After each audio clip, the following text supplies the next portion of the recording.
So today the particular verse describes the beautiful incarnation of Lord Sri Vyasadeva. So unique opportunity somehow by my great fortune that I would speak of Vyasadeva sitting on Vyasasana. Both I am not qualified to either speak about him or not sit in Vyasasana. I'll try my best something to speak. Whatever I have learned and assimilated while I stayed in this temple here. So, I was referring to this book of Jiva Goswami, Laghu Bhagavatamrita. And very beautifully Jiva Goswami puts out the various details about all these incarnations mentioned here.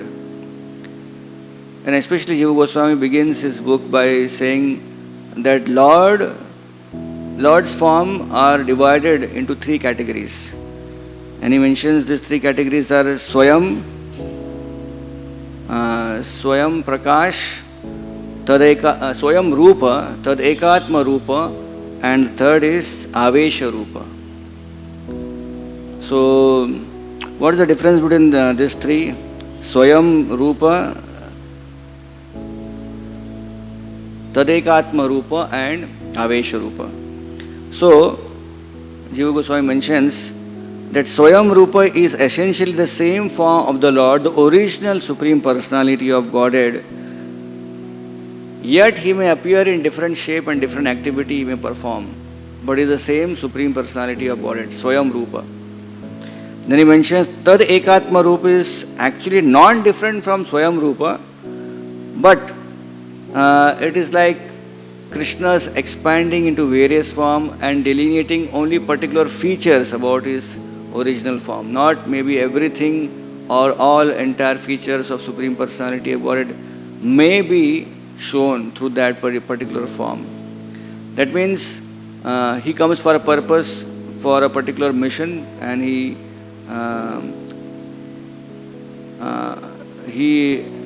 shows a particular glory of his one particular aspect of his beautiful nature.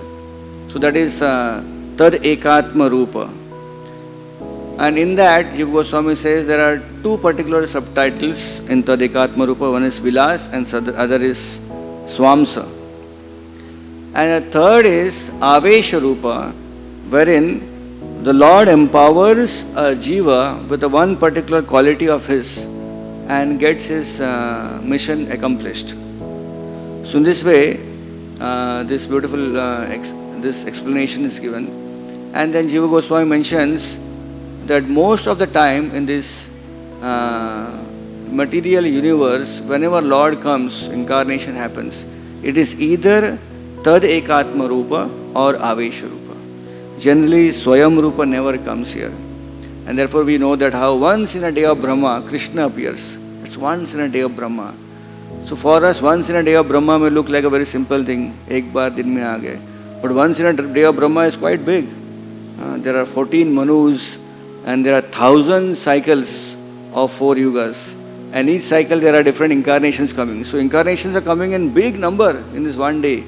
In that huge number, different incarnations, once in a day of Brahma, the Swayam Rupa, original Krishna also comes.